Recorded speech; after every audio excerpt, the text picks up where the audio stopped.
Launching America on a commercial spacecraft, a NASA astronaut is headed back to the space station, and new close-up imagery of asteroid Bennu. A few of the stories to tell you about this week at NASA. A new era of American spaceflight got underway on May 30th with the historic launch of NASA's SpaceX Demo 2 test flight to the International Space Station from our Kennedy Space Center in Florida. Liftoff of the Falcon 9 and Crew Dragon. Go NASA, go SpaceX, Godspeed, Bob and Doug. Our Bob Behnken and Doug Hurley rode to orbit aboard SpaceX's Crew Dragon spacecraft, which the astronauts named Endeavour. It was the first launch of Americans on an American spacecraft from the U.S. in almost 9 years. Other firsts during the journey included the first on-orbit tour inside the Crew Dragon. I think I was requested to do a backflip. I'm going to kind of do a side spin, which is a little bit of a permutation on that request. The first in-flight maneuvering of the spacecraft by astronauts on board. It really worked out well and was a joy to fly. And I'm guessing it was the first time a space vehicle was flown with a touchscreen. And one of the crew's first views of Earth from Crew Dragon. Good morning, Dragon. We hope your evening aboard Endeavour was restful. The next day, several hours after the first crew wake-up call on Crew Dragon, Dragon's coming up on just 100 meters away from the space station. The spacecraft made its final approach to the station, docking at 10:16 a.m. Eastern Daylight Time while flying over the northern border of China and Mongolia.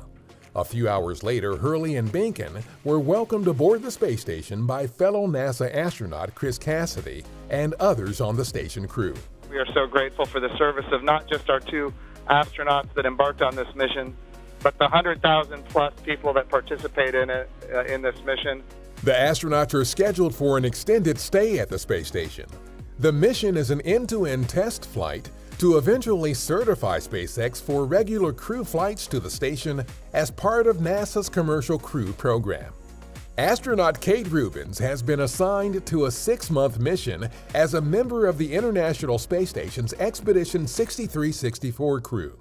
She is scheduled to launch with 2 Russian cosmonauts October 14th from the Baikonur Cosmodrome in Kazakhstan.